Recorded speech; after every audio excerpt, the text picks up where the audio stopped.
tous, je suis très content d'être de retour sur ce channel. Alors, il s'est passé vraiment beaucoup de choses depuis la dernière vidéo.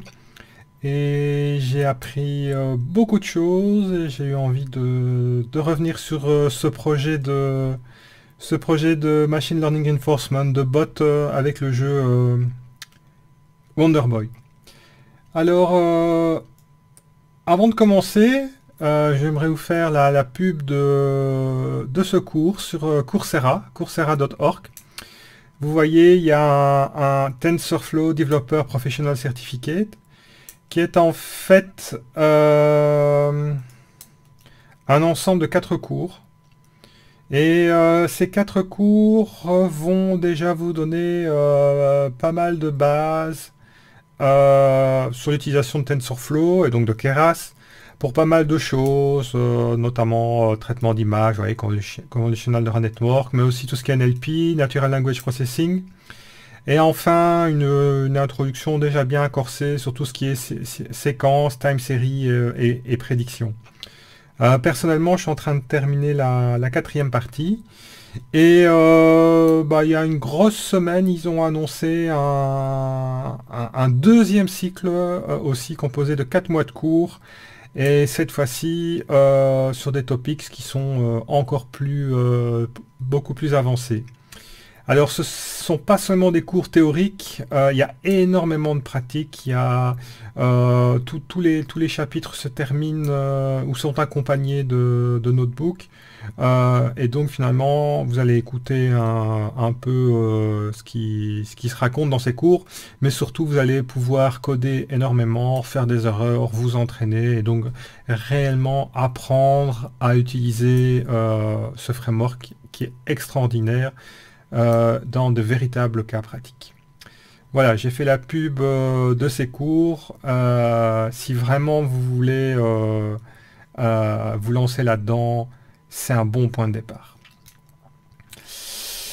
Et donc voilà, je suis de retour sur ce projet que j'avais laissé un petit peu dormir. Et au fur et à mesure que je sortirai de nouvelles releases, mineures ou majeures, je ferai des petites vidéos pour vous expliquer en quoi ça consiste et éventuellement les problèmes que j'aurai rencontrés ou les grandes découvertes que j'aurai faites.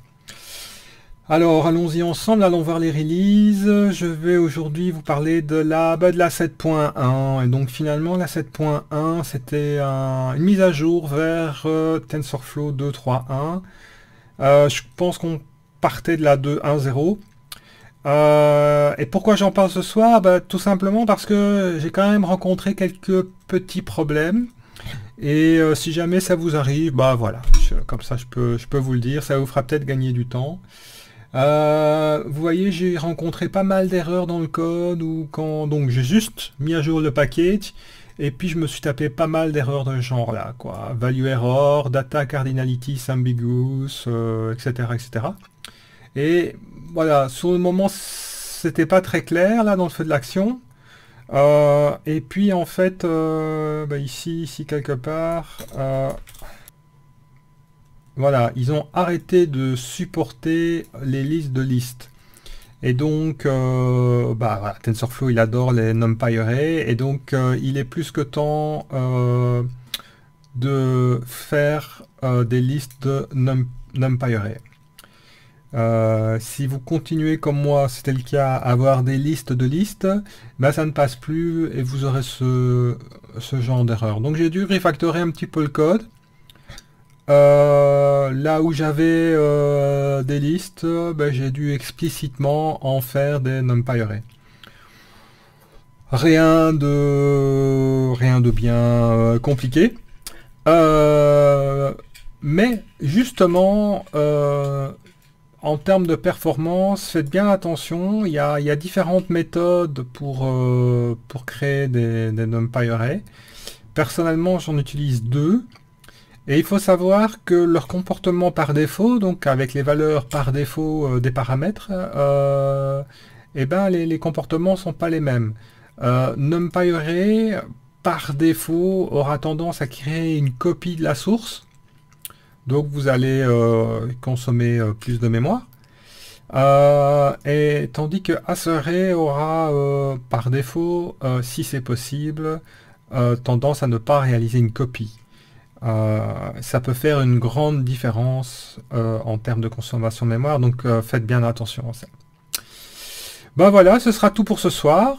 J'espère que revenir très vite vers vous avec de nouvelles vidéos. À bientôt, ciao ciao.